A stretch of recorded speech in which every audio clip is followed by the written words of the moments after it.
Hello everyone, we meet again. It's necessary to count the fabric quantity, inspect the appearance and the internal quality after gray cloth arrive factory.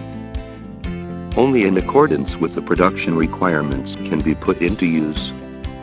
Before bulk production, technical preparations must be made, including the process sheet, the formulation of the sample and the preparation of the sample. The sample clothing should be confirmed by the customers before entering the next production process. The fabrics will be cut and sewn into semi-finished products. Some semi-finished woven fabrics need to do finishing processing according to special process requirements, such as garment washing, garment sand washing, wrinkle processing, etc.